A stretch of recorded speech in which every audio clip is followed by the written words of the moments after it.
Lietuvis mes gynom, lietuvis norime ir visam pam, tą garbę gaune užgimę, tai neturime spragų.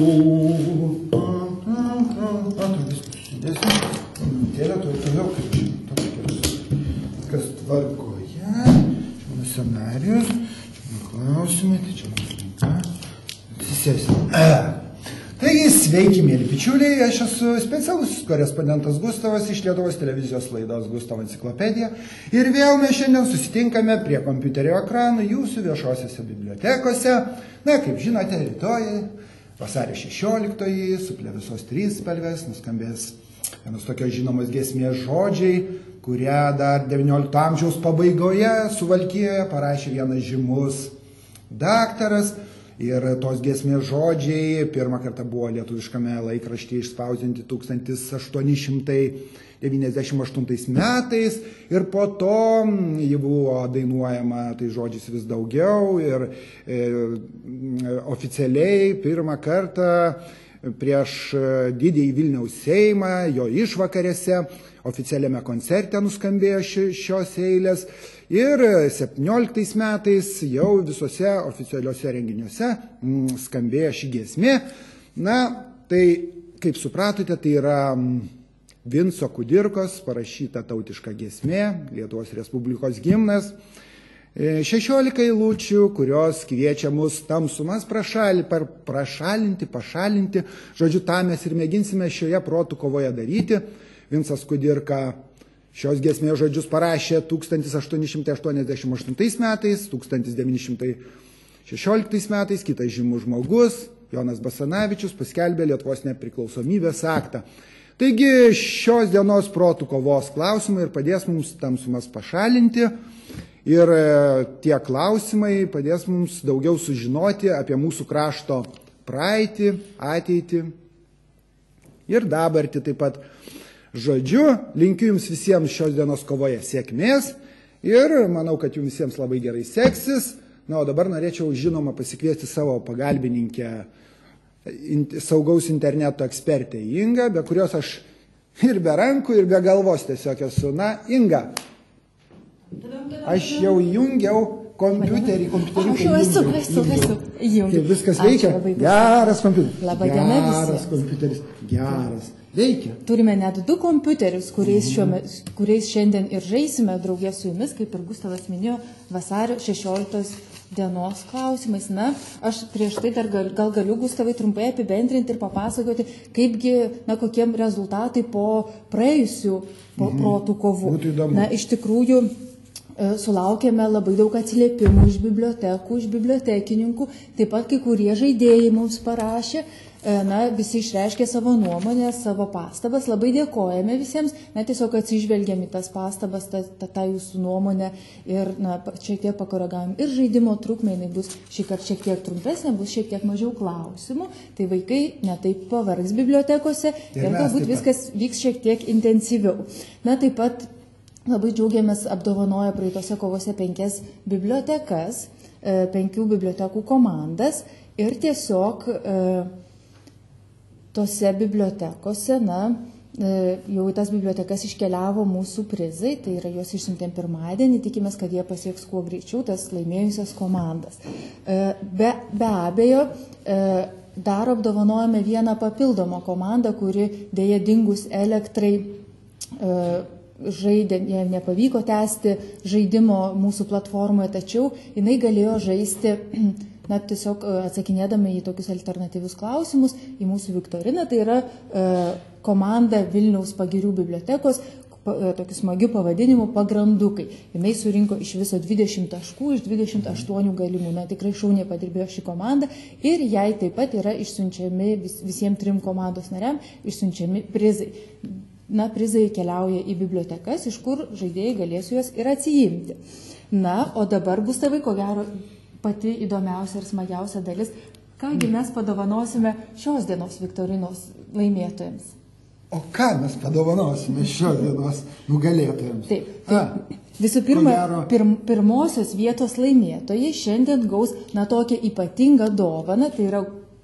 Nieko čia tokia ypatinga. Tikrai ypatinga, nuostabus receptai. Nuostabi, puikiai mano knyga.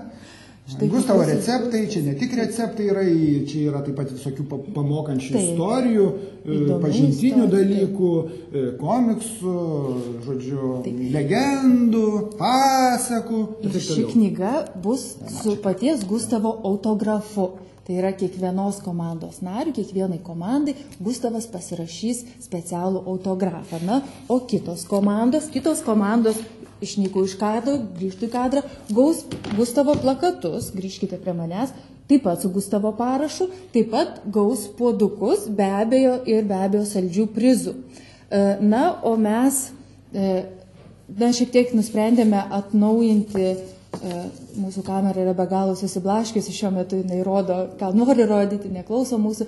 Iš tiesų, nusprendėm šiek tiek ir pailginti sąrašą apdovanojimų komandų iki 20. Tai yra šios viktorinos metu pirmoji prizinė vieta gaus, kaip minėjom, Gustavo receptus, antroji ir penktoji vietos gaus pasirašytus plakatus ir puodelius, o nuo 6 iki 20 vietos komandos gaus daug saldžių prizų.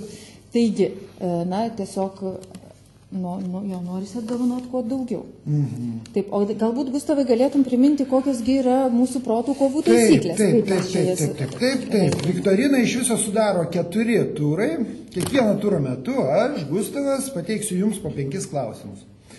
Pirmojo turo klausimai bus apie Lietuvos istoriją, antro apie vasario 16, trečiojo turo metu patikrinsime jūsų šiaip bendrai žinias apie Lietuvą, o ketvirtojo sužinosime, ar naršydami internete mokate tinkamai saugoti savo duomenis. Tai va, o dabar pristatau jums pagrindinės žaidimo taisyklės. Žaisti gali tik tos komandos, kurios užpildė ar patvirtino registracijos formą. Komanda turi žaisti prie to kompiuterio, prie kurio registravosi. Žaidimą sudaro 4 turai, kiekviename ture yra 5 vienas už kitą sudėtingesni klausimai.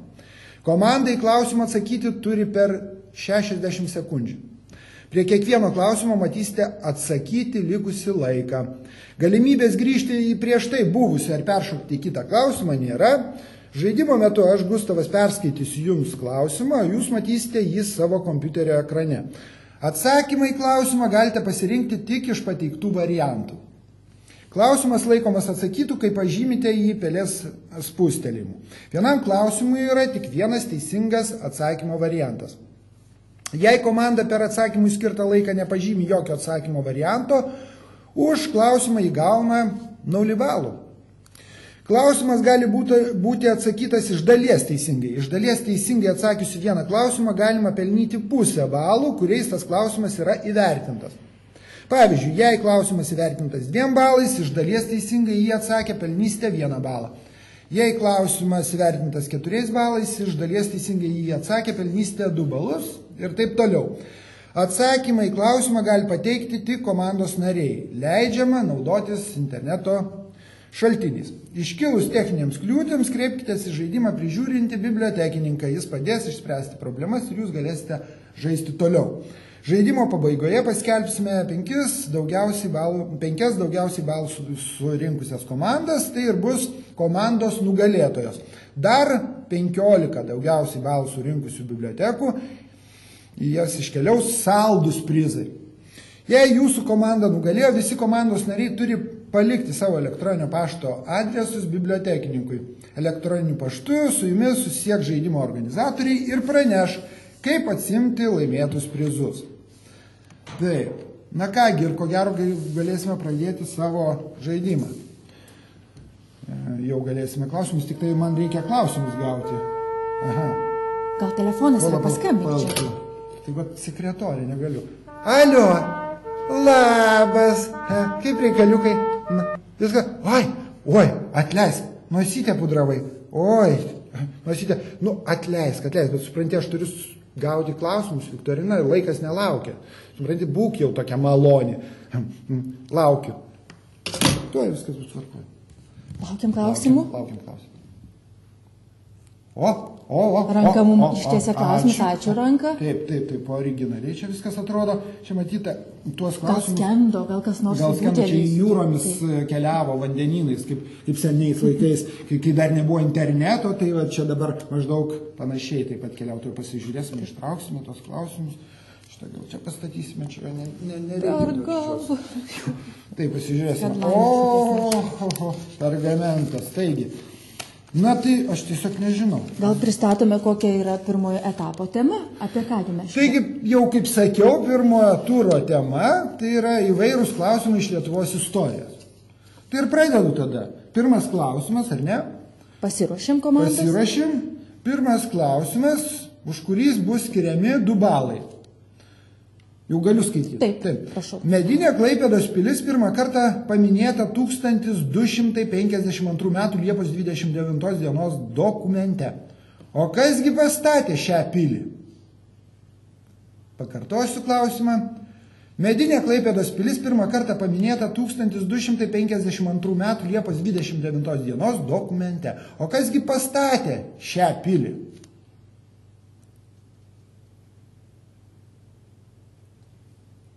Taip.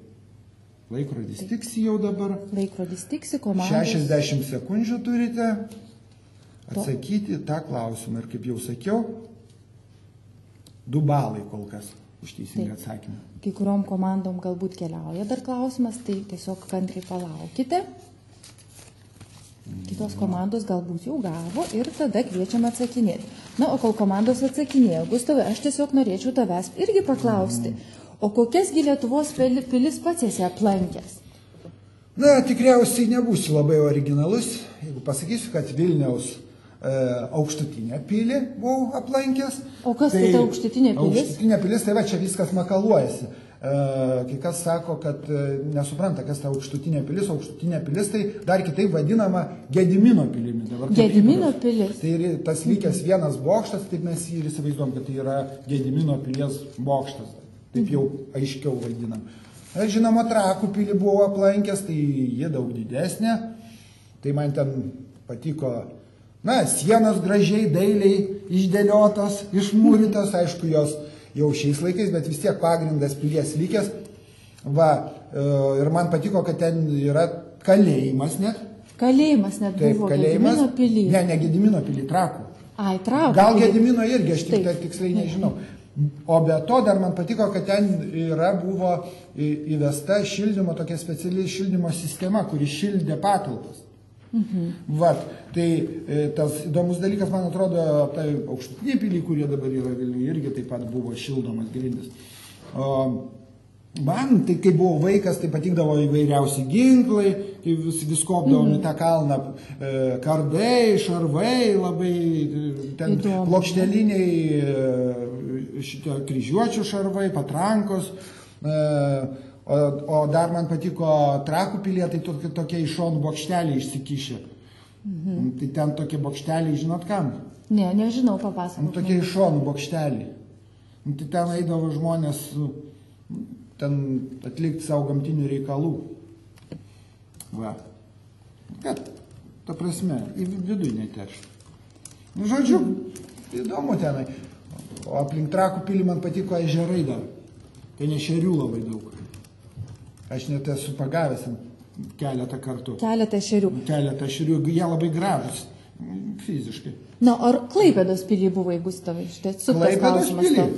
Klaipėdos pilį, žiūrim, ką mes čia turim. Ne. Bet aš dar labai jaunas, tai man viskas prieš akį. O tu, Inga, esi buvus? Klaipėdos pilį, negalėjau būti Klaipėdos pilį, juk jinai yra sugriuvusi. Tai ką, taip jos ir neatstatė iki šiol, niekas. Na, jinai buvo, mes klausėme apie medinę pilį. Na, iš tiesų, klausimas eina laikas į pabaigą. Mūsų komandų prisijungus yra 1648. Na, o mes keliaujame prie kito klausimo. Taip, gerai, jau galime prie kito klausimo. Prie kito klausimo, taip, prašom. Viskas, antras klausimas, jau už jį suteikiami 4 balai iš teisingą atsakymą. Legenda byloja, kad šalia Trakų pilies ežere yra nuskendusi didelė skrynia su lobiais. O šito negirdėjau. Pasakojama, kad buvę laimingųjų, kuriems pavykdavo užgriebti lobį, bet traukiama skrynė lyg užkeikta išslyzdavo ir vėl pradingdavo ežero gelmėse. Kam, pasak legendos, priklausė ši skrynė? Dar kartą pakartosiu klausimą. Legenda byloja, kad šalia Trakų pilies ežere yra nuskendusi didelė skrynė su lobiais. Pasakojama, kad buvę laimingųjų, kuriems pavykdavo užgriebti lobį, bet traukiama skrynė lyg užkeikta išslyzdavo ir vėl pradingdavo ežero gelmėse.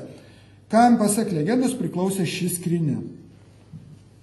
Įdomus klausimas. Na, klausimas jau turėjo atsirasti kai kurių komandų, ar daugumos komandų jų ekranuose turėjo atsirasti, bėga laikas. Dar, Gustavai, jeigu kartelį galėtų pakartoti klausimą, nes klausimas ilgas. Legenda byloja, kad šalia Trakų pilies ežere yra nuskendusi didelė skrynė su lobiais. Pasakojama, kad buvę laimingųjų, kuriems pavykdavo užgriebti lobį, bet traukiama skrynė lyg užkeikta išslyzdavo ir vėl pradingdavo ežero gelmėse. Kam, pasak legendos, priklausė ši skrynė? Taip, na, toks paslaptingas klausimas, galbūt jeigu pavyktų išvejoti tą skrynę ištraukų. Gal jau kas ištraukė ją, mes tik nežinom.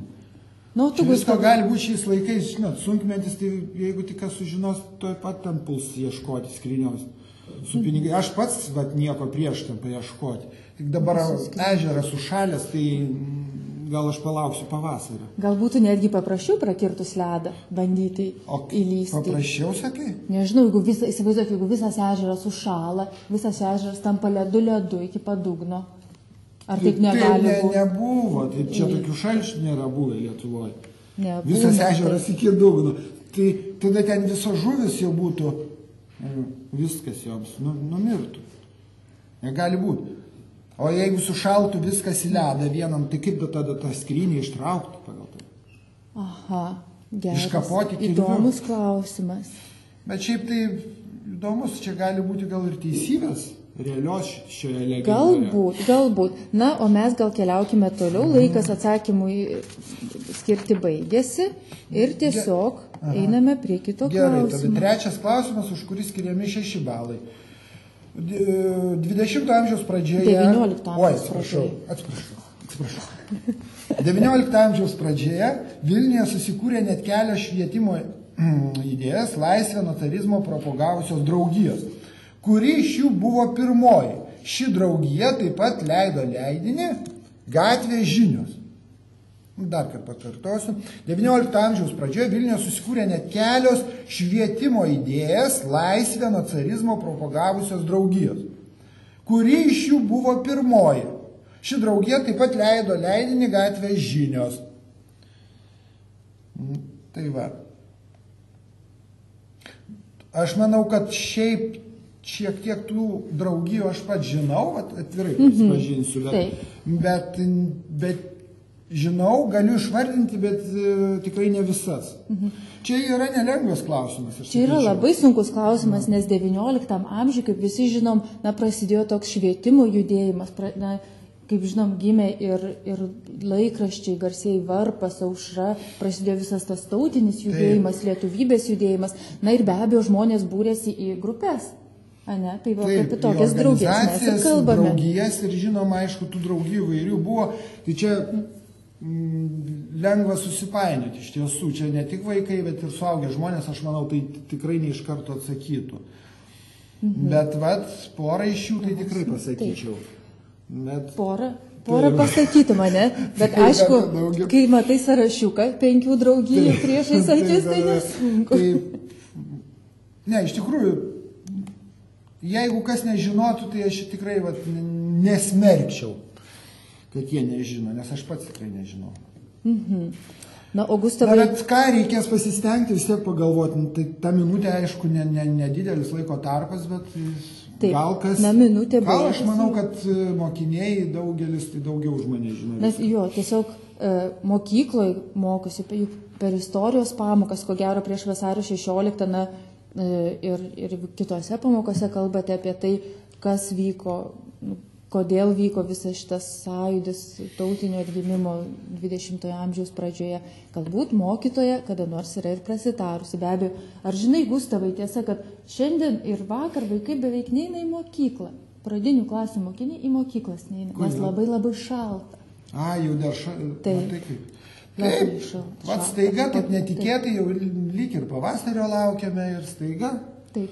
Na, tu sakai, 25 laipsniai šalčio kai kur buvo. Taip, o tu sakai, kad Trakų ežeras negali užšalti iki dugno. Jau tada čia nebent 89 laipsniai kokie, jeigu būtų kaip Antarktidoje, buvo absoliutus rekordas. 89 laipsniai. Tai čia Antarktidoje pačioj šalčiausiai žemės vietoje, kaip tik laidoje pasakau, tai 89 laipsniai, tai buvo vieną kartą, tai čia užfiksuotas tas rekordas dar iki šiol gyvuoja. Gyvuoja, ne? 89 laipsniai, tai neįtikėtina tiesiog. Na, tikėkime, mūsųse nepasieks temperatūra. Tai užšalta ežeras. Laikas baigėsi, bėgame prie kito klausimo, prie ketvirtojo klausimo. Dar kartą primenu, kad teisingus atsakymus paskaitysime etapo pabaigoje, kai skaičiuosime visus rezultatus. Na, Gustavai, prašau. Taip, gerai. Ketvirtas klausimas, už teisingą atsakymą skiriami 8 balai jau. Šioje gimnazijoje mokėsi daug būsimų Lietuvos tautinio atgimimo veikėjų. Lietuvos prezidentas Antanas Smetona, pirmasis Panevėžio vyskupas Kazimieras Paltarokas, dailininkas Justinas Vienožinskis. Kokiame mieste yra ši gimnazija? Dar kad pakartoju, šioje gimnazijoje mokėsi daug būsimų Lietuvos tautinio atgimimo veikėjų. Lietuvos prezidentas Antanas Smetona, pirmasis Panevėžio vyskupas Kazimieras Paltarokas, dailininkas Justinas Vienožinskis. Kokiame mieste yra ši gimnazija? Na, o Gustavai, kol visi atsakinėja į štai šį klausimą, aš labai norėčiau pasmalsauti. Visą laiką žiūrėdavau tavo laidas ir svajodavau, kad man tai pavyktų tas laidas taip gražiai pravesti. Ir kokiogi mokykloje ar universitete taip gražiai moko laidas vesti? Na, iš tikrųjų, tai čia tokių dalykų galbūt ir ne visai įmanoma išmokinti. Tiesiog aš mokiausi Vilniaus 22 vidurinėje mokykloje, dabar jinai ir tai yra Daukšos vidurinė mokykla. Baigiau ją ir stojau Vilniaus universiteto, istorijos fakulteto, žurnalistikos katedrą. Tai tiesiog mokiausi televizijos specializaciją pasirinkau, televizijos radijos specializacija, nes dar spaudos specializacija buvo, tai tam tikrų niuansų, techninių ir apskritai teorijos dalykų, šiek tiek praktikos mes mokėmės per 5 metus ir po to vykdavo praktiniai užsiėmimai, tai praktikos darbus vasarą reikėdavo atlikti po mėnesį laiko, tai aš pirmą sykį dar buvau spaudos leidinyje, Pakruojo Auksinėje varpoje, toks laikraštis yra. O vėliau jau televizija, aišku, skiriasi nuo spaudos, skiriasi nuo radijo, todėl kad tai yra darbas su vaizdu ir laidas reikia kurti, suteikti žiūrovui daug informacijos ir vaizdo prasme, ir teksto prasme. Tai va, žodžiu, iš tikrųjų viskas atėjo ne taip greitai ir tas patyrimas ir gal iš pradžių aš tik pradėjęs dirbti, prisipažinsiu, kad pamaniau, kad tai ne ta vieta, kad aš ko gero pasirinkau neteisingai ir kad man nereikėjo apskritai mokytis šios specialybės, visaip aš kankinausi ir kameros baimė buvo ir ta kameros baimė, galima sakyti, išliko iki šiol, vis tiek jaudulys yra ir tarkim sudėtingiausia, ko gero dirbti laidos vedėjams, tai kurie dirba tiesioginėme eteryje. Tai būna visokių techninių nesklandumų. Visą laiką laidos vedėjas, žurnalistas turi būti pasirengęs išsisukti iš tos situacijos. Be to, jeigu tai yra pokalbių laida, tai reikia valdyti auditoriją, jausti laiką, jausti žmonės, stengtis klausti, suformuluoti klausimus vėlgi taip, kad viskas būtų aišku, formuluoti taip, kad suprastų klausimus ir tie žmonės, kurie klauso, kurie turi atsakyti ir žiūrovai taip pat. Na ir aišku, ir tos laidos, čia aš jau labai daug pradėjau kalbėti, bet kadangi jau čia tokia tema man... Taip, tai matau, kad labai artima tema.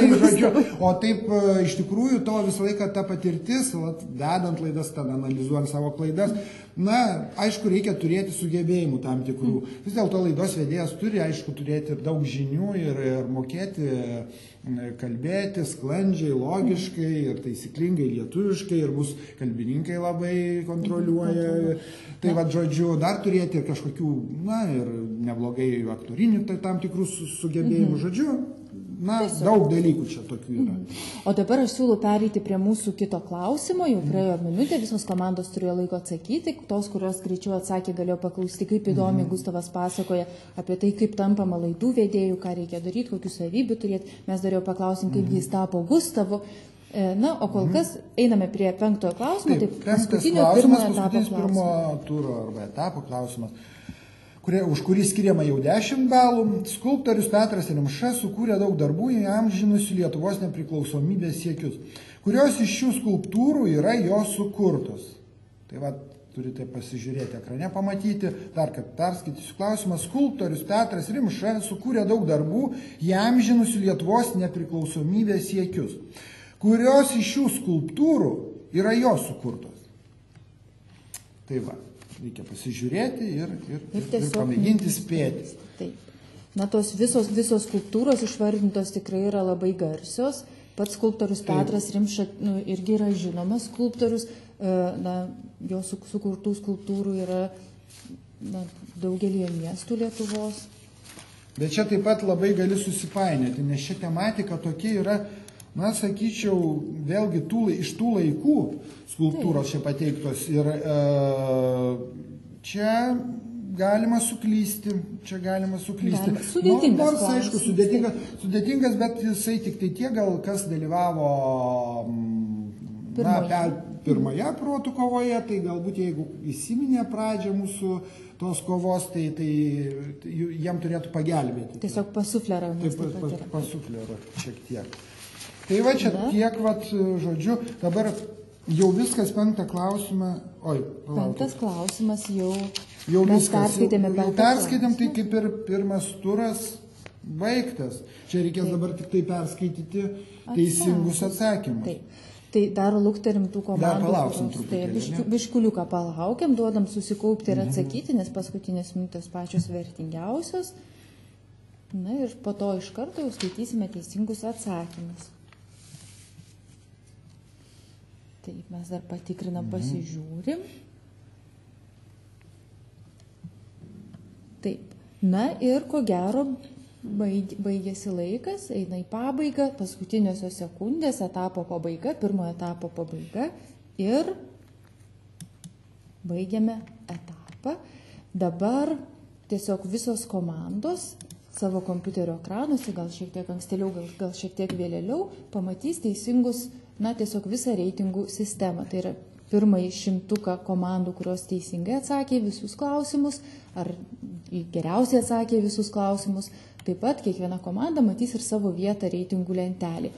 O kol laukiame, labai norėtume išgirsti, kokie teisingi atsakymai buvo. Tai prašom, Gustavai, žodis jums. Tai dar priminsiu, pirmasis klausimas buvo. Medinė Klaipėdos pilis pirmą kartą paminėta 1252 metų Liepos 29 dienos dokumente. O kasgi pastatė šią pilį? Teisingas atsakymas yra pirmas. Kalavijuočiai. Kalavijuočiai pastatė ir 2 balus už šitą teisingą atsakymą. Klaipėdos kraštas ilgą laiką buvo atskirtas nuo Lietuvos ir priklausė Kalavijuočių ordinui. Šis ordinas, norėdamas apsiginti nuo lietuvių puldinėjimų, pastatė Klaipėdos medinę pilį. Antras klausimas. Štai koks. Legenda byloja, kad šalia Trakų pilies ežere yra nuskendusi didelė skrynia su lobiais. Pasakojama, kad buvę laimingųjų, kuriems pavykdavo užgriebti lobį, bet traukiama skrynia lyg užkeikta išslysdavo ir vėl pradingdavo ežero gelmėse. Kam, pasak legendos, priklausė ši skrynia? Teisingas atsakymas numeris 3, tai yra kunigaikščių Kęstučiui. Taip. Tai. Legenda byloja, kad Galvės ežere yra nuskendusi didžiojo kunigaikščio Kęstučio lobių skrynia. Būtent šis kunigaikštis 1376 metais įsakė pastatyti Trakų pilį. Ir nuo tos Trakų pilies, matyt, statymo lėšų liko šiek tiek. Sudėjo viską į skrynę ir paskandino, kad kitam kartui būtų. Paslėpė nuo priešų. Paslėpė nuo priešų. Ta prasme, kad nuo vagių. Taip. Trečias klausimas. XIX amžiaus pradžioje Vilniuje susikūrė net kelios švietimo idėjas laisvę nuo carizmo propagavusios draugijos, kuri iš jų buvo pirmoji. Ši draugija taip pat leido leidinį Gatvės žinios. Teisingas atsakymas pats pirmas. Tai šubravcų ar šubravcų, arba kitaip kabutėse nenaudėlių. Tai toks humoristinis pavadinimas nenaudėlių. Viena pirmųjų draugijų skleidusių laisvės idėjas buvo šubravcų arba kitaip nenaudėlių draugija. Ji leido ir satyrinį leidinį Gatvės žinios. Tai va, 6 balai už šitą teisingą atsakymą. 4 klausimas, už kurį buvo žadėta 8 balai. Šioje gimnazijoje mokėsi daug būsimų Lietuvos tautinio atgimimo veikėjų. Lietuvos prezidentas Antanas Smetona, pirmasis Panevėžio vyskupas Kazimieras Paltarokas, dailininkas Justinas Vienožinskis. Kokiame mieste yra ši gimnazija? Teisingas atsakymas, numeris 4, Jelgavoje. Tai čia yra Latvija. Taip, Latvija. Taip, tai va, tai dar aš patikslinsiu, tai Mintaujos gimnazija esanti viename Latvijos mieste. Nuo 1917 metų šis miestas yra vadinamas Jelgava. Taip, 5 klausimas, už kurį buvo skirta 10 balų. Skulptorius Petras Rimša sukūrė daug darbų, įamžinusių Lietuvos nepriklausomybės siekius. Kurios iš šių skulptūrų yra jo sukurtos? Tai iš tiesų teisingas atsakymas yra... Teisingas atsakymas yra 4. Lietuvos mokykla 1864-1904 metais. Tai mes jau, jeigu kas pamena, apie tai kalbėjome praėjusioje protų kovoje.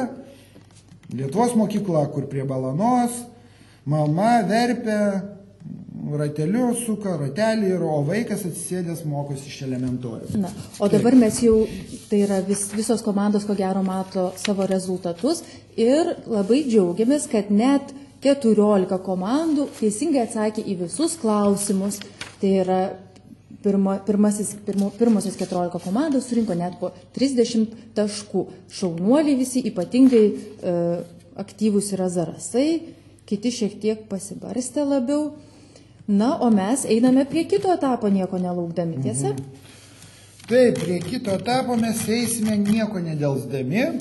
Taip. Ir tai bus taip, antras žaidimo turas ir taip, bet man reikia ko? Klausimų.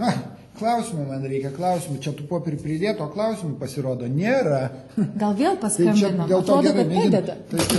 Taip. Alio, labas. Na, tai klausyk, ką yra? Darbelio, ką yra? Aha, lakus nagus lakuojas. Juokinga, ne? Tai gal paprašyčiau, jeigu taip galėtum, jeigu tu būtum tokia malonė, atneštų man klausimus, gerai? Laukiu. Sekretorės. Ne, tas žodis, nesakyk. Atkeliauja. O, laiškė neši šį kartą atnešė. Čia kai nebuvo senovėje jokio interneto, dabar internetu mėgsta susirašinėti žmonės, bet aš pagavau tokį voką didelį su klausimus. Seniau laišką nešiai nešiodavo, tokius rašytus ranka. Man, pavyzdžiui, patinka ranka rašyti laiškai geriau. Pavyzdžiui, man maloniau gauti ranka rašytą laišką, todėl, kad tu gali pažinti rašysio raštą, pajusti jos sielą labiau, kvapą netgi to popieriaus. O čia panašiai taip ir yra. Išsipakavome antro etapo klausimus. Taip. Kokiagi tema pasakyti? Tema antro turo, tai yra vasario 16, nepriklausomybės diena. Taigi, iškart pirmas klausimas. Pirmas klausimas, už kurį skiriami 2 balai, kurie iš išvardintų žmonių nepasirašė Lietuvos nepriklausomybės akto vasario 16. Ir tokių buvo. Kurie iš išvardintų žmonių nepasirašė Lietuvos nepriklausomybės akto vasario 16. Taip.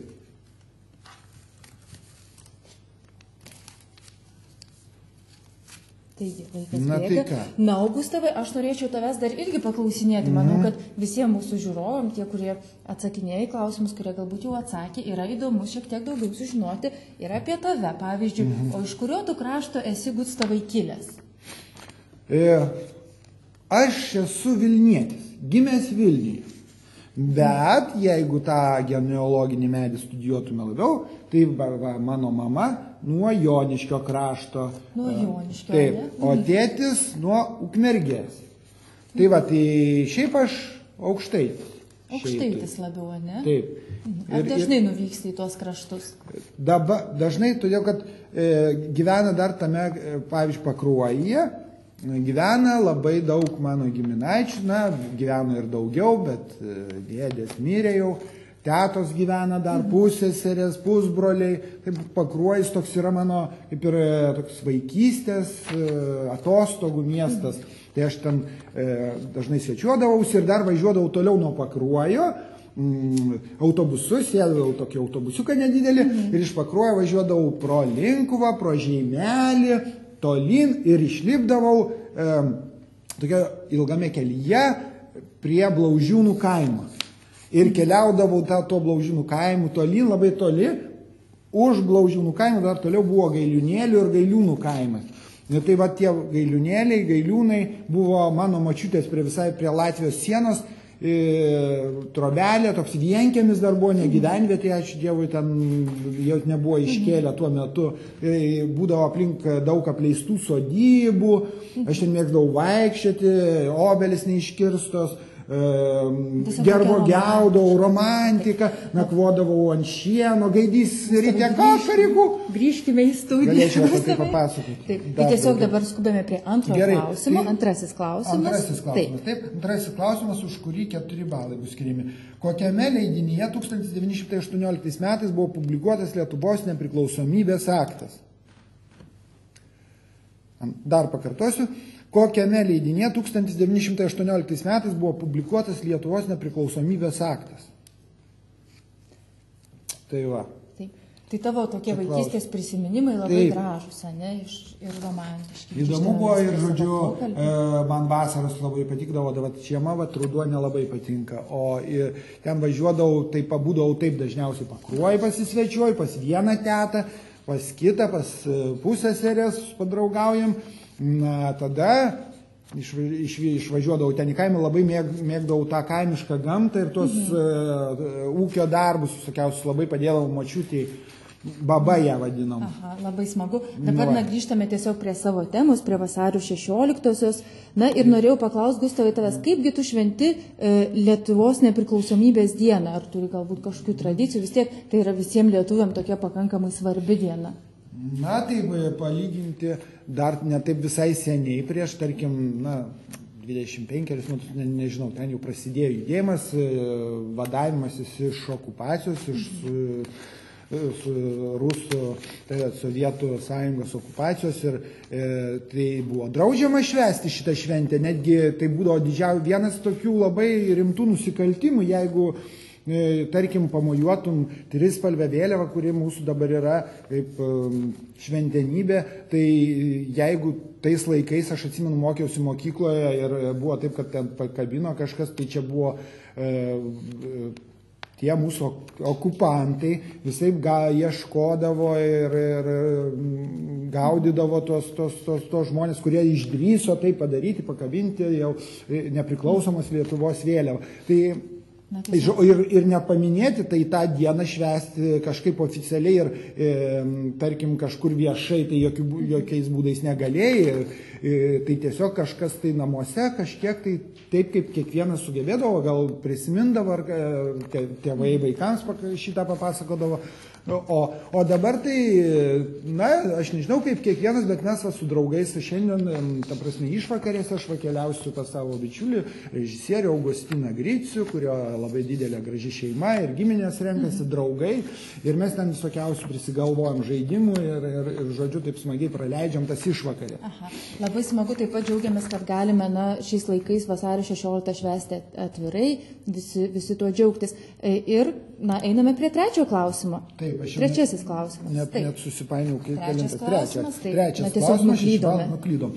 Kokia šalis buvo okupavusi Lietuvą, kai vasario 16 buvo publikuotas nepriklausomybės aktas?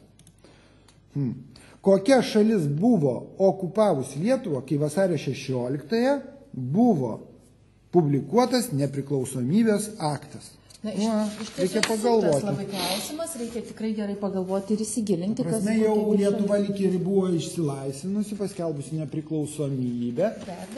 Vyko nepriklausomybę nuo Gal nesakysiu. Nesakom, nuo ko nepriklausomybė. Na, žinom, prisiminkime visų pirma. Iš ko, kas čia tie buvo okupantai, kokiai valstybei, kokiai, sakykime, imperijai mes priklausė, prisiminkite, bet mes gavome tą liktai laisvę ir vėl atsirado. Tiesiog prisiminkite, na, kas tuo metu vyko pasaulinėme lygmenyje, kas vyko pasaulyje. Žodžiu, kaimynai buvo gana agresyvus visais laikais. Na, mūsų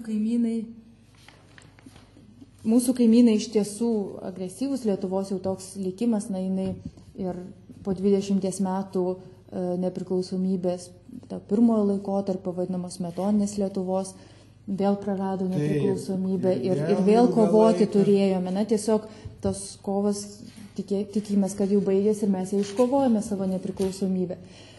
O dabar lieka ir, aišku, stengtis, būti budriems ir dirbti jos labui. Taip. Na, ir jos, ir savo paties, ir visos valstybės labui. Tai vat, mes turime ir mokytis, todėl kad kuo mes daugiau žinių turėsime, tuo mes būsim labiau išsilavinę, tuo mus labiau gerbs kitose šalise ir tuo labiau mes galėsime naujų technologijų amžiuje labiau pakilti. Taip, gerai. Tada einame gal prie ketvirto klausimo. Ketvirtas klausimas. 1926 metais nepriklausomoje Lietuvoje įvyko perversmas. Kas po šio perversmo tapo šalies prezidentu? 1926 metais nepriklausomoje Lietuvoje įvyko perversmas. Kas po šio perversmo tapo šalies prezidentu? Tai va.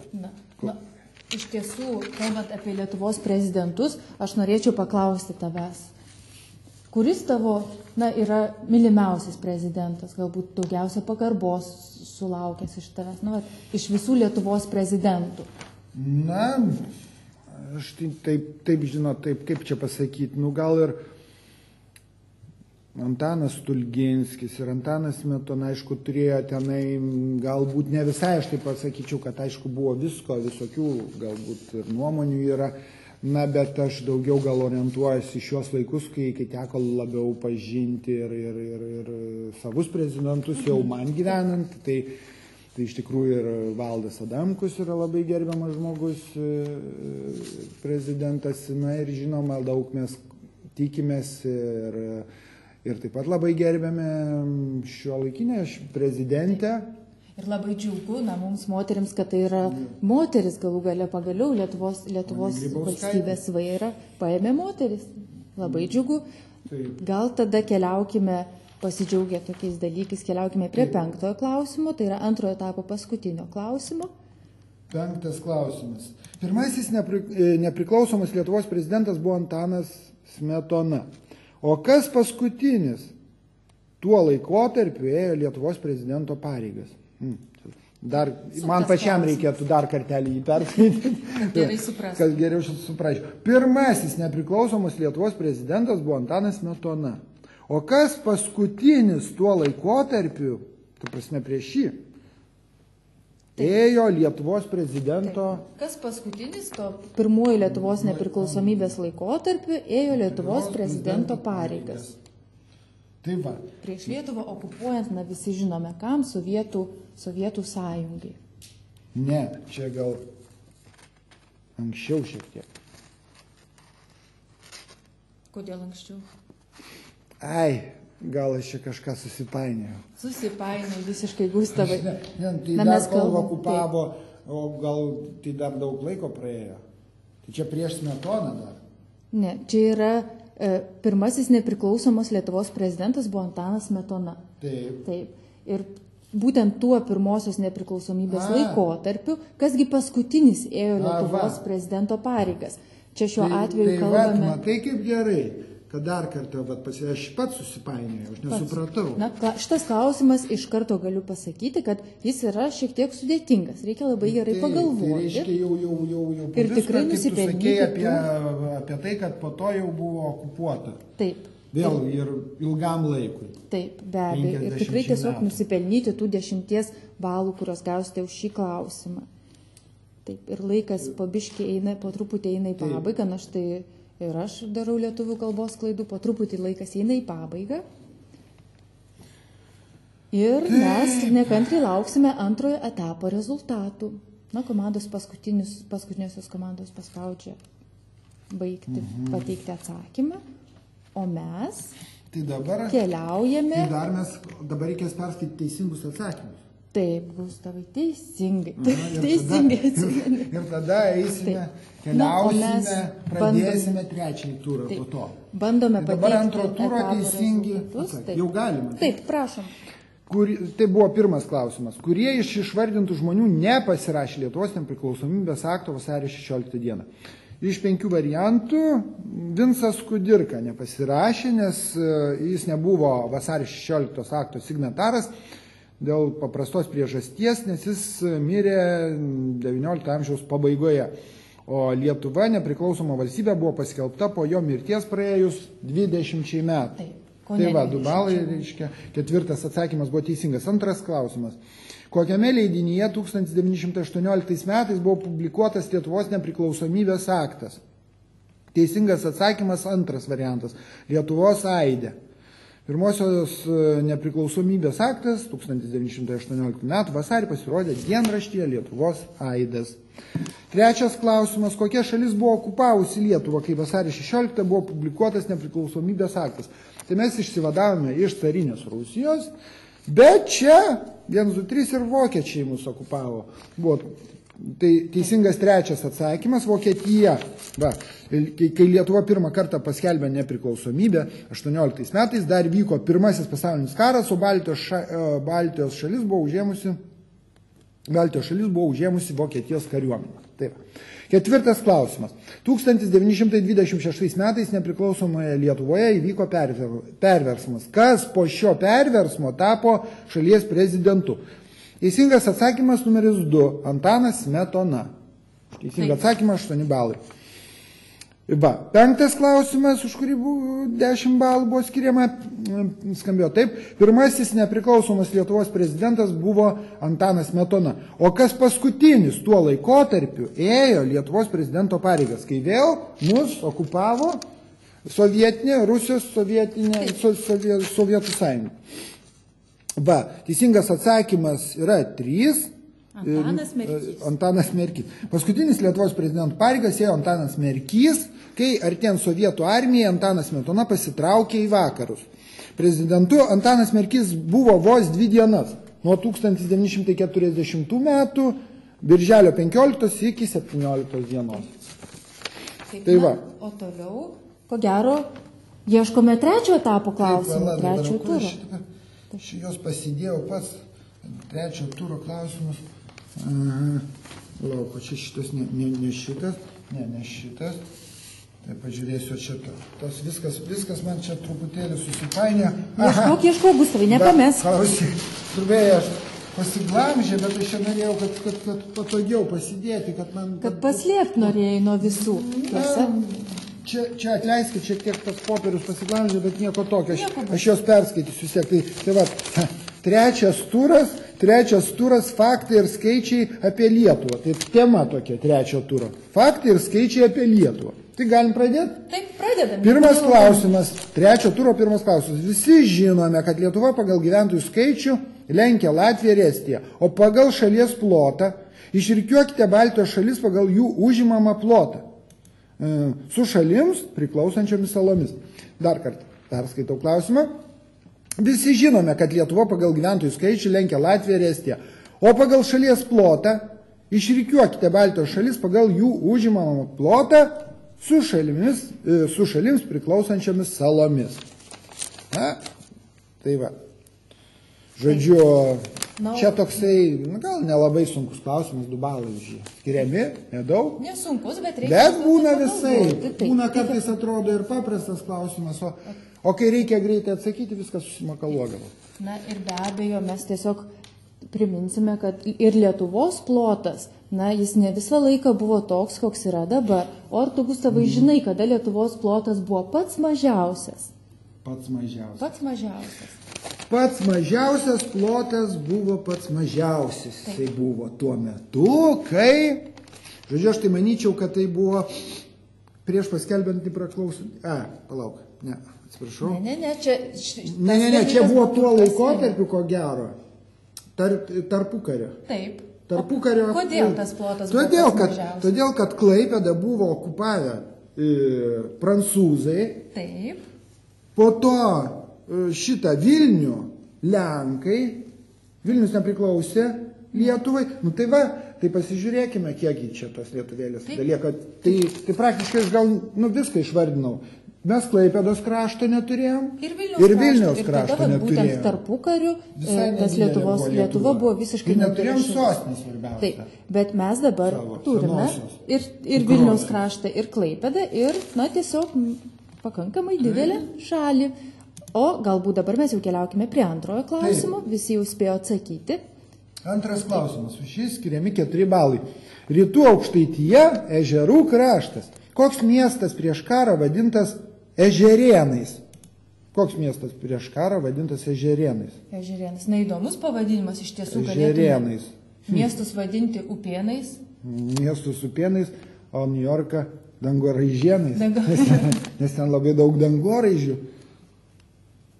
O pavyzdžiui, kur daug lauko gyvenvietėje, kur kurmiai labai daug rausia būna, taip kad jie ten įsisiautėja, tai galima kurmėnais vadinti. Jos labai sunku išguiti iš tų vietų. Bet čia yra normalu, manau, kad teisinga pagal kažkokį specifinį bruožą vadinti tą, reiškia, tą vietovę.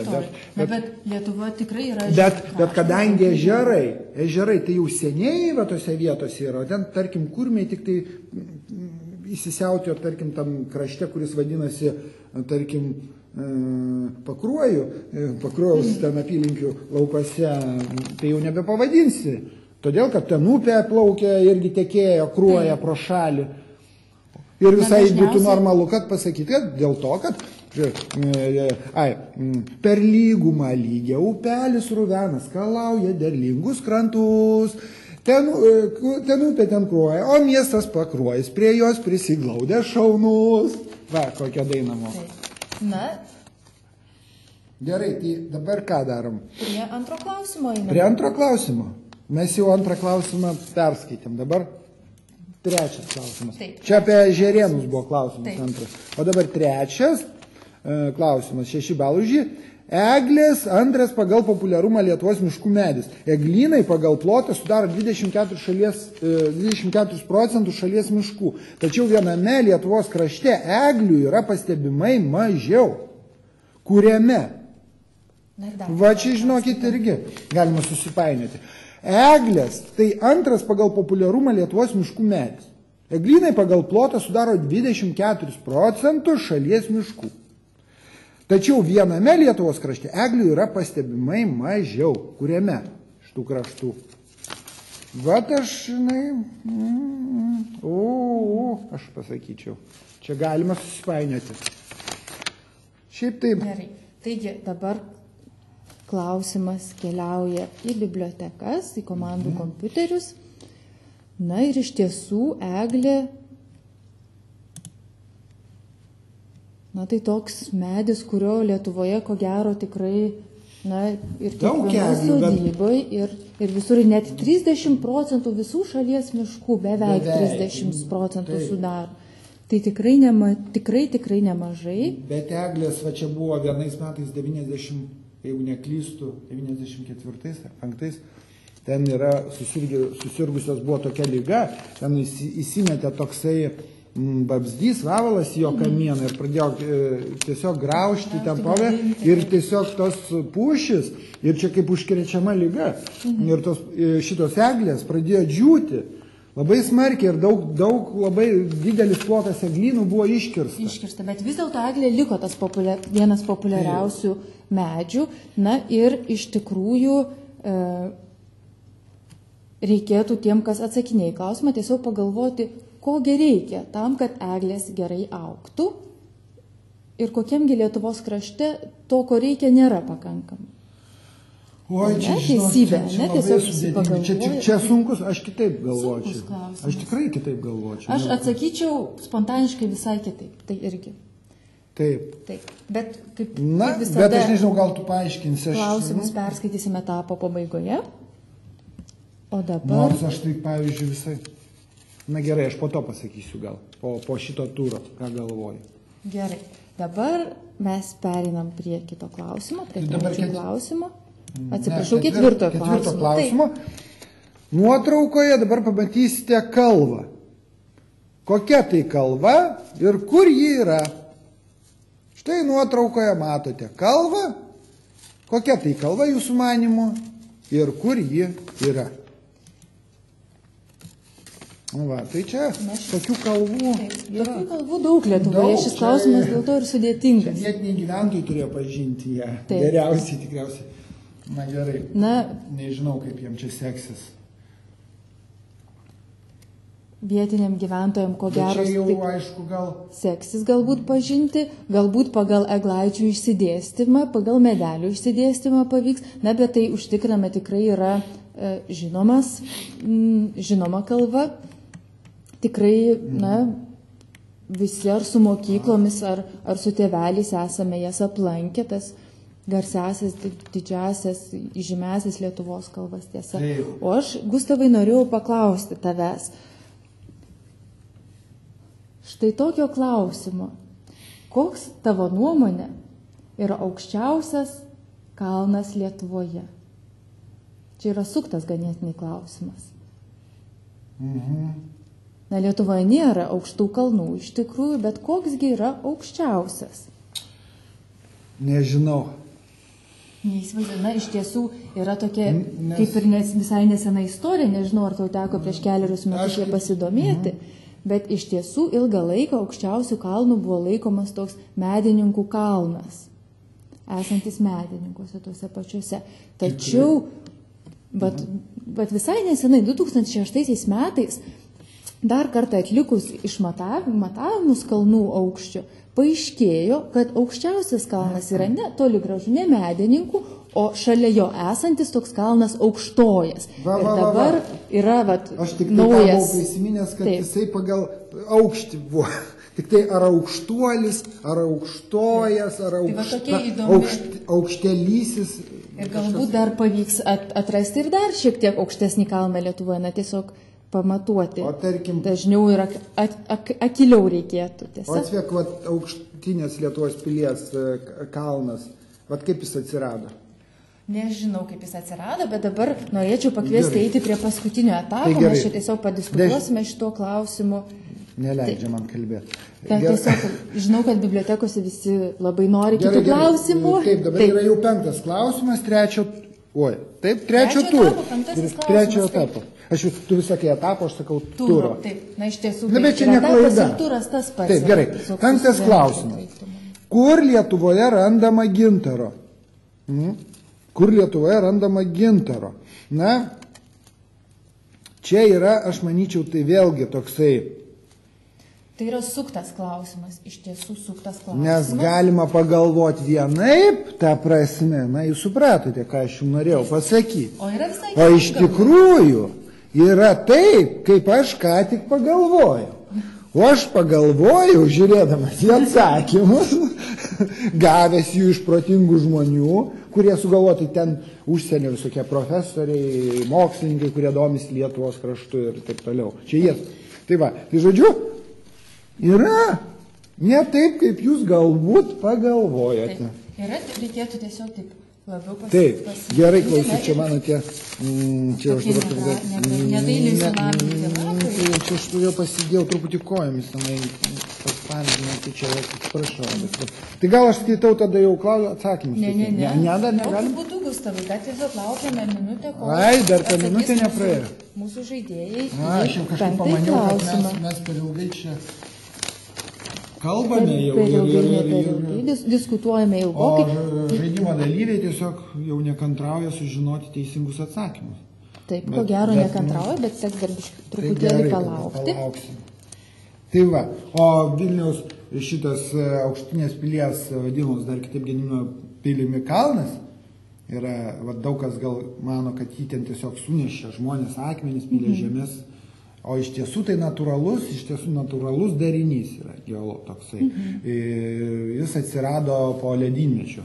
Nes ir visos kalvos atsirado, taip jau sakoma, kad slenkant ledynams, dideliems ledams, slenkant jie stumė ten žemės akmenis ir riedulius ir susidarydavo kalvos. Na, o tiesiog tų laikų gyventojai pasinaudodavo tokiomis gamtos suneštomis kalvomis ir statydavo ten pilis, kurios tiesiog kalvos palengvindavo gynybą tų pilių ir būdavo gyventi saugiau tiesiog. Na, o į klausimą, kur Lietuvoje randama gintaro, netrukus pasakys iš tiesų Gustavas teisingai atsakymą. Mes vėliau pasakysime, iš kurgi gavome štai šitą gal kiek neįprastą atsakymą ir, ko gero, dabar skaičiuojame jau trečiojo turo rezultatus. Na, o Gustavas mums perskaitys ir pristatys teisingus atsakymus. Prašau, Gustavai. Taigi, trečio turo pirmas klausimas buvo, visi žinome, kad Lietuva pagal gyventojų skaičių lenkia Latviją ir Estiją, o pagal šalies plotą išrikiuokite Baltijos šalis pagal jų užimamą plotą su šalims priklausančiomis salomis. Taigi, teisingas atsakymas yra numeris 5, taip ko gero visi žinote, pagal plotą Lietuva didžiausia, po to Latvija ir trečioje vietoje Estija. Lietuvos plotas 65,2 tūkstančių kvadratinių kilometrų, Latvijos 64,5, o Estijos kartu su salomis tik 45 tūkstančiai. Vadinasi, Lietuva pirmavo nežymiai aplenkdama Latviją. Dabar antras klausimas. Rytų Aukštaitija ežerų kraštas. Koks miestas prieš karą vadintas ežerėnais?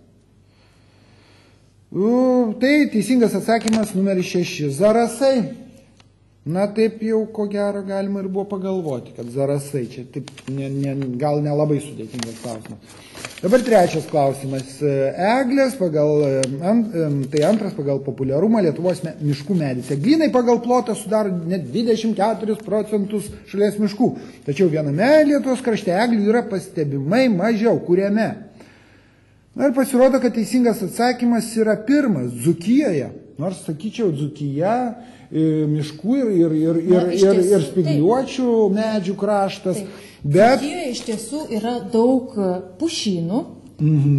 Taip, pušynų, tačiau eglėms reikalingas smėlingas. Prastai jos auga ten, kur yra smėlingas dirvožemis. Eglėms reikia derlingos žemės. Pirma, pietų ir pietryčių Dzūkija, tai aš žinau, kad smėlingas kraštas yra, bet aš kažkaip maniau, kad smėlingas, bet vis dėlto pušis labiau mėgsta ir gali, todėl, kad prie mano sodelio yra smėlingas dirvožemis, tai ten pušynai. Na, viena kita eglė yra. Na, toliau ketvirtą klausimą. Ketvirtą klausimą. Čia nuotrauka buvo. Matėme kalvą. Ta kalva tokia aukšta, kokia tai kalva ir kur ji yra. Tai teisingas atsakymas, numeris 3, Šatrija Varnių regioniniame parke. Tai čia Šatrijos? Taip, Šatrijos legenda yra tokia netgi. Bet jos galbūt nepasakosime čia taupydami savo. Na tai taip. Tiesiog kviečiame visus pasidomėti, galbūt pasimti pasakų legendų knygą iš savo bibliotekos. Labai jau čia man kažkaip aš ir pats nenorėčiau. Taip. Dabar penktas buvo klausimas. Kur Lietuvoje randama gintaro? Na tai pasakyčiau, kur? Pajūryje. Taip, Pajūryje, prie Baltijos jūros. Bet pats teisingiausias atsakymas, o čia ir buvo, kad buvo tų, pusiau teisingai atsakytų. Tai teisingiausias, numeris 5. Visoje Lietuvoje pasirodo yra randama gintaro. O tie, kas atsakė tik Baltijos jūros pakrantėje, taip pat gauna 5 balus. Tik Baltijos jūros ir Kuršių marių pakrantėse, taip pat 5 balus. Tik Baltijos jūros ir Žemaitijos ežerų pakrantėse 5 balus. Baltijos jūros, Kuršių marių, Žemaitijos ežerų pakrantėse 5 balus. O ten tik 6 visai nėra teisingo atsakymo, tai jis nieko negauna. Jeigu pasirinkote bet kurį iš tų variantų, gavote 5 balus. Na ir mūsų rezultatų lentelė tiesiog verda iš įtampos. Pirmoje vietoje yra Pagrandukai, Pagirių kaimo filialas iš Vilniaus rajono. Na, jie pagirtina surinko net 90 balų, tai yra visuose turuose teisingai atsakė į visus klausimus, šaunuoliai. Na, jiem už nugaros į nugarą kvėpuoja Kupiškio rajono savivaldybės viešoji biblioteka, pagrindinis filialas, atsilieka menkais 2 baliukais.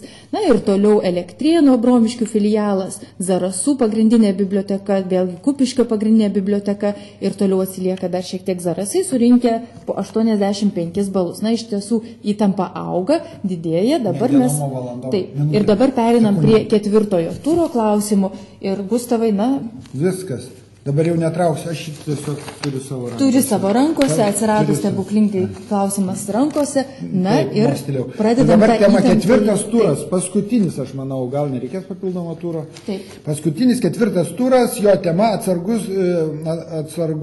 būk atsargus internete, saugomės kenkėjiškų programų. Taip, ir aš dar kartelį primenu, kol Gustavas nepradėjo dar skaityti klausimų, jeigu mane gražintų į ekraną šiek tiek. Bet štai čia aš esu.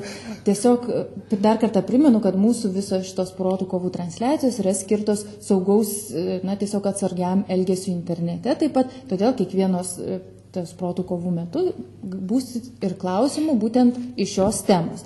Taigi, aš Gustavui vėl perduodu žodį. Taip, ir važiuojame. Ir pradedam. Pirmas klausimas, 4 turo pirmas klausimas. Kas gali atsiųsti kompiuterinį virusą elektroniniu paštu? Kas gali atsiųsti kompiuterinį virusą elektroniniu paštu? Reikia pagalvoti. Galvot reikia. Sukt galvą arba tiesiog prisiminti tai, ką tu jau žinai. Taip, tiesiog. Aš tai tiesiog net neįsivaizduoju. Ar naudojasi, ar galbūt Gustavai turi elektroninio pašto dėžutę, kurią galėtume paskelbti ir visi vaikai galėtų parašyti tau laišką? Ar neturi tokios elektroninio pašto dėžutės? Aš turiu tokią dėžutę, bet nemanau, kad turėtų visi imti ir rašyti, ne? Kažkaus į galvą. Bet galbūt ne kažkaus į galvą, gal turi tikrai gerų idėjų, labai smagių idėjų. Gal jie ir turi. Aš turiu tokią paštą dėžutę. Na, bet Gustavas nepasiduos ir jos nesakys. Bet tai man, aš kažkaip stebiuosi, Inga, kaip tu čia galėjai dabar mane tokio dalyko. Mes čia mokėmės, pamokėlė buvo. Neskelbti savo elektroninio pašto. Taip, jau va taip viešai. Gustavas labai gerai įsisavino šitą dalyką. Bet aš jau taip... Matai, Inga, taip dar antrą kartą paklausi ir dar taip... Na, aš bandau visais būdais išgauti tą adresiuką. Jau mažai trūko, jau būčiau pasakė. Bet nelabai pavyksta, Gustavas yra lyg siena, tai ko gero tau teks rašyti įprastiniu paštu. Tiesa. Įprastiniu paštu. Taip. Įprastiniu paštu irgi neblogai. Gerai, keliaujame prie antro klausimo. Gerai, antras klausimas. Lukterk minutėlę, na, susikaupėm visi. Skaitome antrą. 4 turo. Antras klausimas. Žmogus gali susirgti kiaulių gripu. O kokio gyvūno vardu pavadintas vienas iš kompiuterinių virusų? Žmogus gali susirgti kiaulių gripu. O kokio gyvūno vardu pavadintas vienas iš kompiuterinių virusų? Įdomus klausimas iš tikrųjų. Taip. Gyvūnais mėgsta kažkaip tai žmonės, savo vardais tai jie nenori. Ne, nelabai mėgsta. Lyg tai tie gyvūnai būtų už juos, taip sakant, prastesni. Kai kurie žmonės už kai kurios gyvūnus kartais blogiau elgiasi. Taip, bet šiuo atveju mes visada surandame, na kas... Rašinėja visokiausius niekus į internetą. Visokiausias svetainės. Na, Gustavui šiandien nekokia. Geriau apie internetą nekalbėti šiandien. Na, iš tiesų, galbūt žmonės labai dažnai mėgsta tiesiog pavadinti tokius nedraugiškus reiškinius, nedraugiškus daiktus, tokiais gyvūnų vardais, kurie nėra mums labai malonus galbūt. Pavyzdžiui, nors kiaulių gripas, kiaulytė visai mielas gyvūnėlis iš tiesų. Ir naudingas. Ir naudingas. Taip. Ir dar svarbiausia, jo organizmo struktūra labai panaši žmogaus. Kiaulės, ne, na štai prašau. Bet vis dėlto jame ir pavadino kiaulių gripu. Tai todėl, kad tie gyvūnai sirgo čia konkrečiai, dėl to pavadino. Taip, ko gero. Taip, ir buvo anksčiau paukščių gripas, ko gero anksčiau paukščiai tada sirgo. Taip, paukščiai, todėl, kad jie nešiotojai buvo. O po to užsikrėtė. Taigi, o dabar klausimas yra apie tai, kasgi nešioja tuos kirmius. Mes trečią klausimą turime pateikti. Taip, turime pateikti klausimą trečią. Tikiuosi, kad... Vos neišsitariau, nepasakiau teisingo atsakymą. Geriau dabar neminėti. Taip, geriau neminėti. Dabar jau Net galiu pačiai skaityti juokinga. trečią klausimą, ar ne? Dar lukteriam Man atrodo, čia jie minutėlę. daugiau nei minutę turi laiko. Taip. Na, dabar galbūt ir trečią klausimą. Galbūt. Taip, einame prie Skaitau. trečio. Taip. Klausimas. Ką reiškia trumpinys P2P? Ką reiškia trumpinys P2P? Ir klausimas keliauja. Tiesiog sunku pasakyti, ką tai reiškia. Gustavai, tu Gerai nežinai, pasakius. ką reiškia šitas Ne, trumpinys. nežinau. Na, tiesiog mes Gal galia man nereikia žinoti. Na, mes pradėjome tuos klausimus, kur Gustavas ko gero jaučiasi silpniausias. Tiesa, Taip. na, mažiausiai žinių sukaupęs, mums tikrai labai gražiai pasakoja ir apie Lietuvos nepriklausomybės minėjimą, kaip anksčiau būdavo ir kitus klausimus. Apie savo, Taip, apie savo vaikystę, savo kaimą. Na, ant šieno miegą.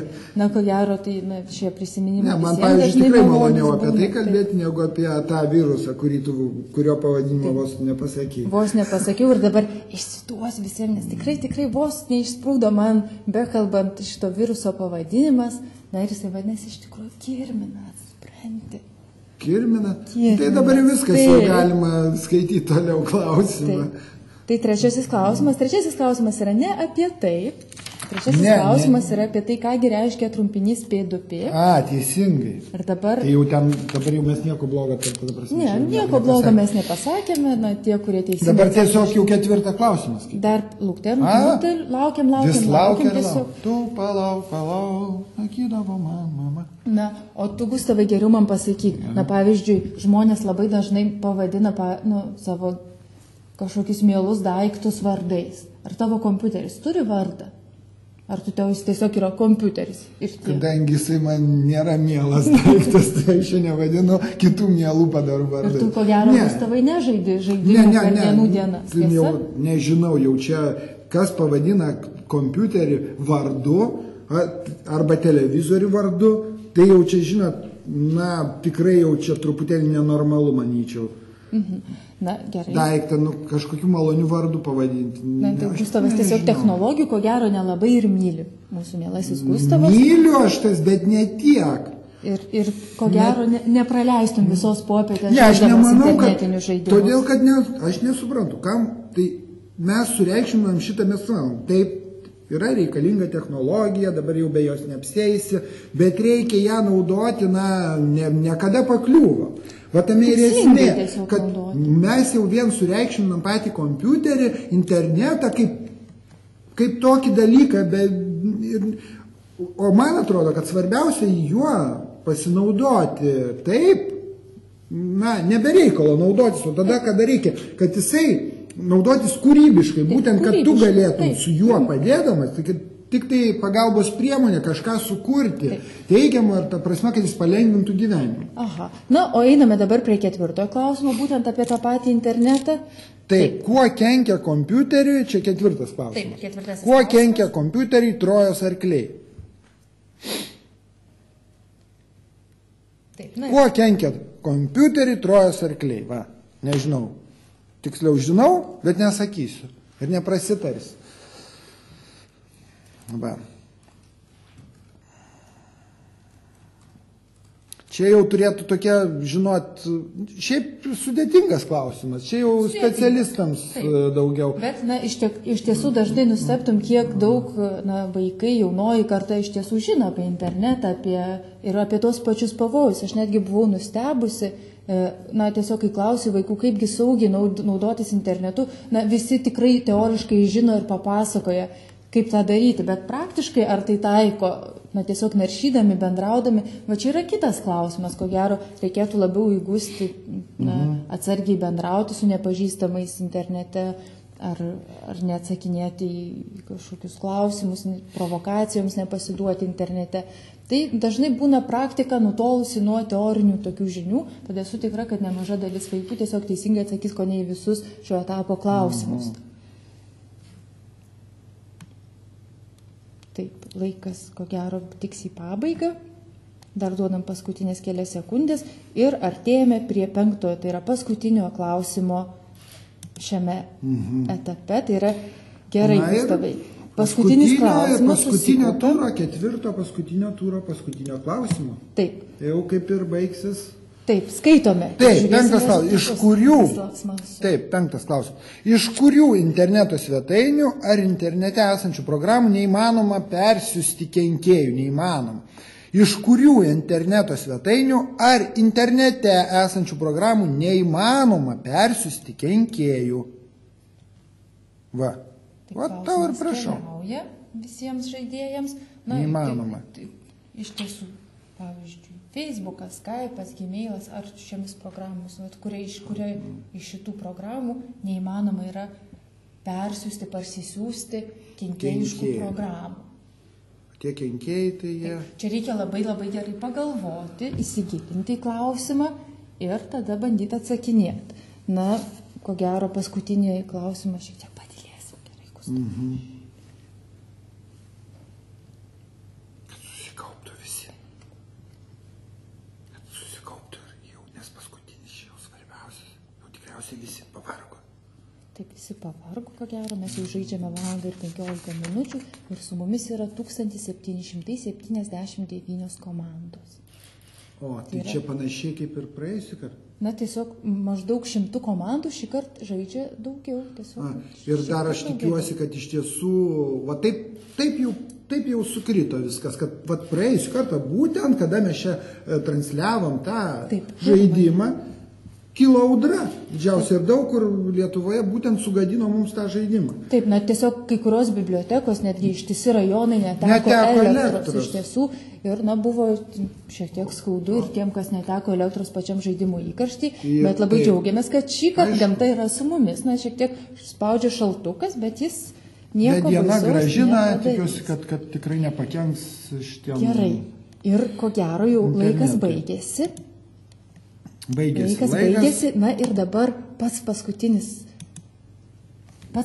dalykas, na tiesiog įtampa jaučiu, kaip verda visose bibliotekose, ypatingai tose, kurios pirmavo patys pirmieji buvo ir pamažu skaičiuojami mūsų rezultatai. Na, o mes dar kartelį primename, kad laimėtojai, šios viktorinos laimėtojai gaus specialią Gustavo receptų knygą, parodykime dar kartą Gustavai, su Gustavo autografu, taip pat jų laukia diplomai, saldumynai ir kitos tokios smagios priemonės tam, kad bibliotekoje įvyktų labai smagi ir linksma šventė.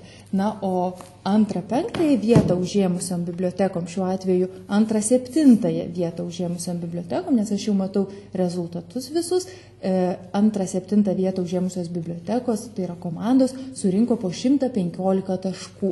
Kadangi yra tokia lygybė, tai na, visiems ir padovanosime po puodelį, po plakatą, kad Gustavas nesėdėtų be darbo, šiam iš karto duodu pasirašinėti plakatus. Taip. Po vieną plakatą mes pasirašysime. Ar dar nereikia? Ne, papildomo turo nežaisime, na tiesiog, kol visos bibliotekos pamatys savo rezultatus, na tiesiog nerodysime, nesakysime, reikia. O kur rašytis geriau, kaip tu manai?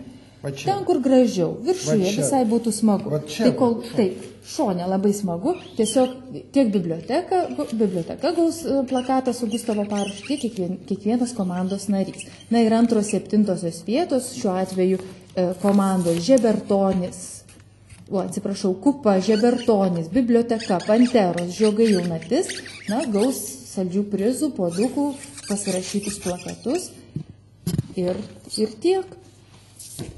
Taip, ir be abejo, na, mes buvom pasiruošę tokį sveikinimą, Gustavai.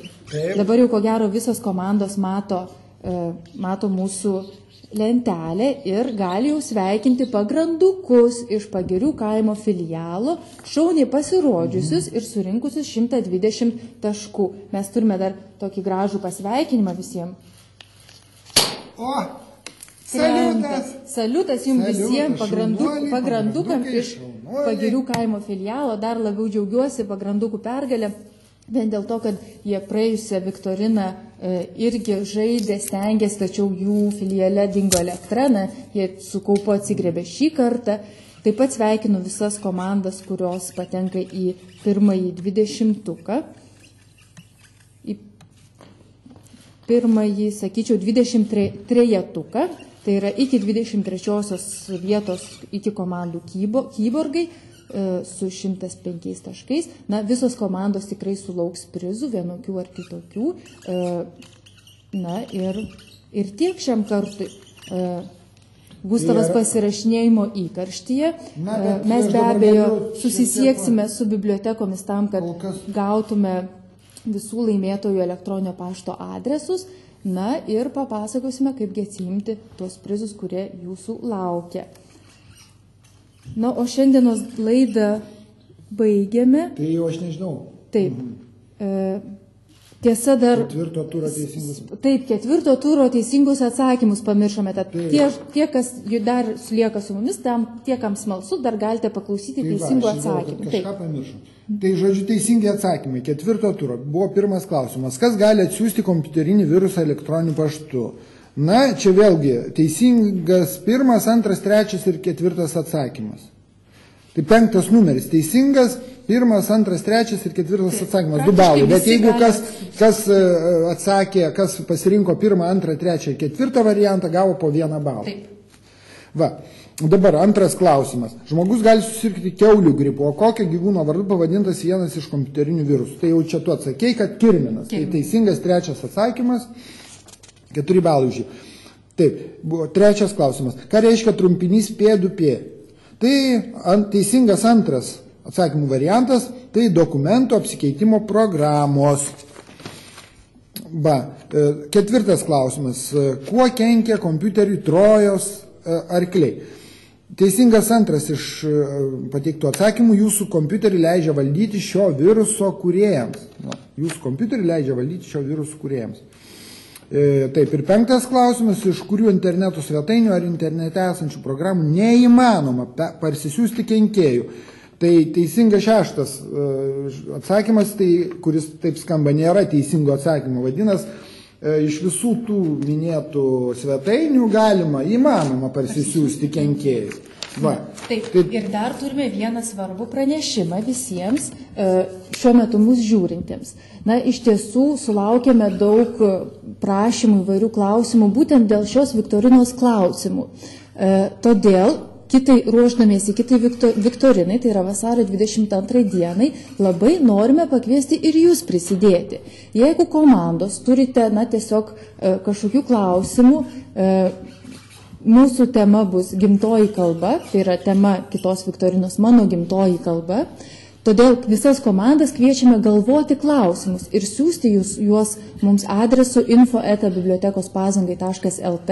Tų sugalvotųjų klausimų lauksime iki ketvirtadienio, ir po to atrinksime geriausius, išmaniausius, smagiausius klausimus ir juos patalpinsime į mūsų viktoriną. Be abejo, tos komandos, kurios sukurs daugiausia klausimų, ko gero turės didžiausią tikimybę, kad daugiausiai ir atrinksime tų klausimų į mūsų viktoriną.